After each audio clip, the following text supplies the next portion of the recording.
காணும் பொங்கல் பண்டிகைக்கு 1 லட்சம் முதல் 1.5 லட்சம் வரை பொதுமக்கள் மெரினாவில் கூடுவது வழக்கம்.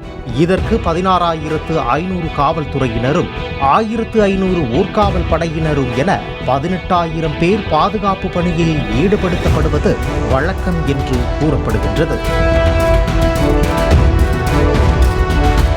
15 லட்சம் மக்களுக்கு அழைப்பு விடுக்கப்பட்ட இந்த வான்சாகச நிகழ்ச்சிக்கு 6,500 போலீசார் மற்றும் 1,500 ஊர்காவல் படையினர் என 8,000 பேர் மட்டுமே பணியில் ஈடுபடுத்தப்பட்டது ஏன் என்று கேள்வி எழுந்த நிலையில் இதனை சுட்டிக்காட்டி கூடுதல் போலீசார் பாதுகாப்பு பணியில் ஈடுபடுத்தப்பட வேண்டும் என்று உளவு பிரிவு அறிக்கை அளித்ததாக தகவல் வெளியாகியுள்ளது.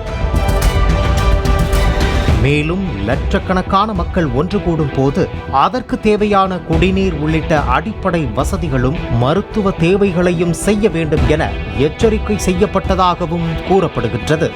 5 பேர் உயிரிழந்த அசம்பாவிதத்திற்கு பிறகு உளவுத்துறை சார்பில் சில முக்கிய குறைபாடுகள் தெரிவிக்கப்பட்டுள்ளது.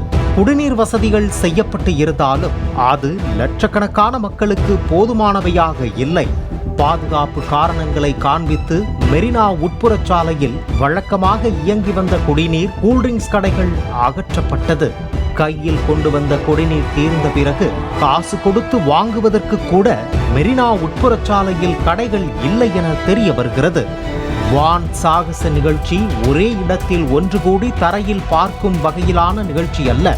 மிகப்பெரிய கடற்கரைகளில் ஒன்றான மெரினாவில் பொதுமக்களை பல்வேறு இடங்களில் தனித்தனியாக பிரித்து நிறுத்தி இருந்தால் ஒரே இடத்தில் கூட்டம் முண்டியடிக்காமல் இருந்திருக்கும்.